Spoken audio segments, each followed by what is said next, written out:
we'd like to write a quadratic function, so y equals ax squared plus bx plus c. We want to write a quadratic equation where we have zeros that are 5 and -7. So these are x-intercepts. In order to do that, we're going to use this property here. If k is a 0 of a function, then x minus that number is a factor. The only way we can get to an x squared is to have two factors multiplied together.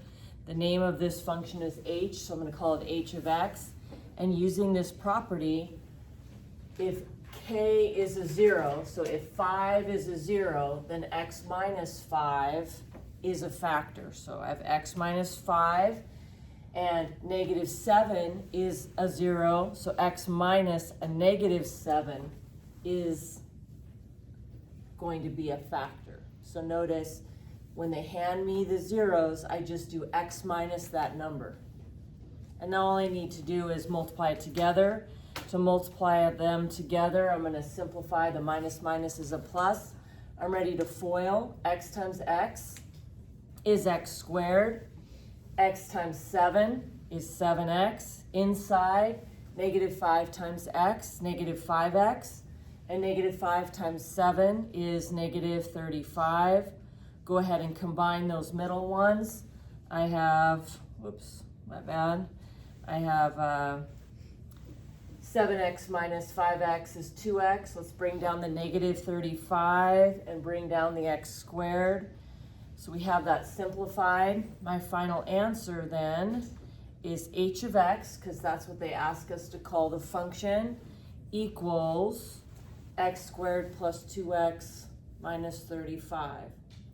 Now, one thing that can happen is they might give you only 1 0 of the function. But if this is a quadratic, we need to multiply two linear pieces together to get to an x squared. So simply that means there's a duplicate.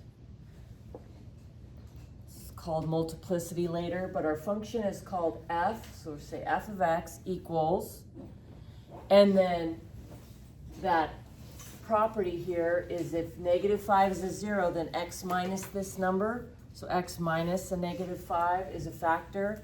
But because there's only 1 0, we're going to have to use it twice. Graphically, what this ends up meaning is if this parabola is coming down and touching the x-axis at -5 and bouncing back up, so there only ends up being one x-intercept, and that's why it's a duplicate. We'll go ahead and simplify. X minus a -5 is x plus 5. FOIL that together. X times x is x squared. Outer 5x, inner 5x. And last is 25. The 5x and 5x make 10x. Bring down the x squared and the 25. And our final answer then, our function f of x is equal to x squared plus 10x plus 25.